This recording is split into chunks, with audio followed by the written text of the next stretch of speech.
ഇനി തിരുവനന്തപുരത്തെ ചെങ്കലിൽ ക്ലാസ് മുറിയിൽ വിദ്യാർത്ഥിനിക്ക് പാമ്പുകടിയേറ്റതിൽ സ്കൂൾ മാനേജ്മെന്റിന് വീഴ്ചയുണ്ടായെന്ന് പ്രാഥമിക റിപ്പോർട്ട്. വിദ്യാഭ്യാസ ആരോഗ്യ വകുപ്പ് ഉദ്യോഗസ്ഥർ സ്കൂളിൽ പരിശോധന നടത്തി. ഈ കാടുകളെല്ലാം ഉണ്ട്, പുറത്ത് ഈ പാമ്പിന് താമസിക്കുന്ന പോലത്തെ സ്ഥലങ്ങൾ ഉണ്ടെന്നാണ് കണ്ടെത്തിയത് അവിടെ. ഇത് പിന്നെ അധിക സ്ഥലം ഈ സ്കൂളിന് കുറച്ച് കുട്ടികളാണ്, 51 കുട്ടികളെന്തോ പഠിക്കുന്ന സ്കൂളാണ്. അപ്പോൾ ഇപ്പോൾ പാമ്പ് കടിയേറ്റത് അവർ പഠിപ്പിക്കാത്ത അവരുടെ ക്ലാസ് അല്ലാത്ത ക്ലാസ്സിലാണ് അത് ഉണ്ടായത്. റിപ്പോർട്ട് എടുക്കാം. പിന്നെ ഇത് ക്ലീൻ ആക്കുന്നുണ്ടെന്നാണ് പറഞ്ഞത്. സ്റ്റാർട്ട് ചെയ്തിട്ടുണ്ട്, അതിൻ്റെ ചില സൂചനകൾ കാണുന്നുണ്ട് അവിടെ. പാമ്പിന്റെ കടിയേറ്റ നേഹ എന്ന വിദ്യാർത്ഥിനിയുടെ ആരോഗ്യനില തൃപ്തികരമാണ്. ചെങ്കൽ സ്കൂളിൽ നിന്ന് ഉമേഷ് ബാലകൃഷ്ണൻ തയ്യാറാക്കിയ റിപ്പോർട്ടിലേക്ക്. ഇന്നലെ ഉച്ചയ്ക്ക് 12:30 കൂടിയാണ് 7ാം ക്ലാസ് വിദ്യാർത്ഥിനിയായ നേഹയ്ക്ക് ക്ലാസ് മുറിയിൽ വെച്ച് പാമ്പിൻ്റെ കൊത്തേക്കുന്നത്.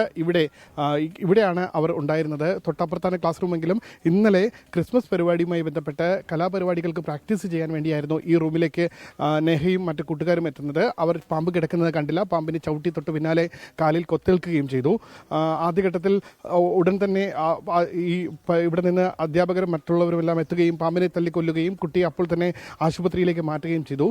പാമ്പിന് വിഷമില്ലാത്തത് കൊണ്ട് തന്നെ മറ്റ് പ്രശ്നങ്ങളില്ല. ഭാഗ്യത്തിന് കുട്ടിയെ പ്രാഥമിക ചികിത്സ നൽകി തുടർന്ന് മെഡിക്കൽ കോളേജിലേക്ക് മാറ്റുകയും മെഡിക്കൽ കോളേജിൽ മറ്റാരോഗ്യ പ്രശ്നങ്ങളില്ല എന്ന് കണ്ടെത്തുകയും ചെയ്തു.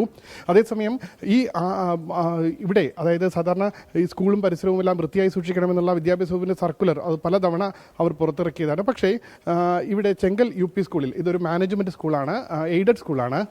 ഇവിടെ സ്കൂളും സ്കൂളിൻ്റെ പരിസരവും എല്ലാം വൃത്തിയായി സൂക്ഷിച്ചിരുന്നില്ല.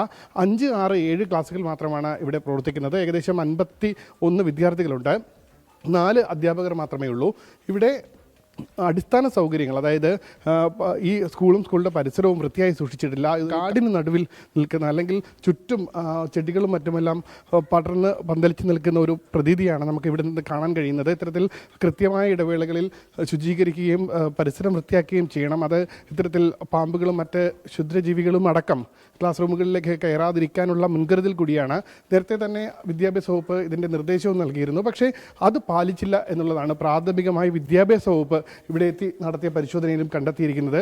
നമുക്ക് അതായത് നെഹയെ പാമ്പ് കടിച്ച ഈ കെട്ടിടത്തിൻ്റെ തൊട്ട് പിറകിലേക്ക് കാഴ്ചകളിലേക്ക് പോയാലാണ് ഇതിൻ്റെ ഒരു ഭീകരത അല്ലെങ്കിൽ ഇത് എത്രത്തോളം ഇതിൻ്റെ ചുറ്റുപാടുകൾ എത്രത്തോളം ഒരു ചെടികളും മറ്റും കൊണ്ട് നിറഞ്ഞു എന്നുള്ളത് കാണിക്കാൻ കഴിയുക.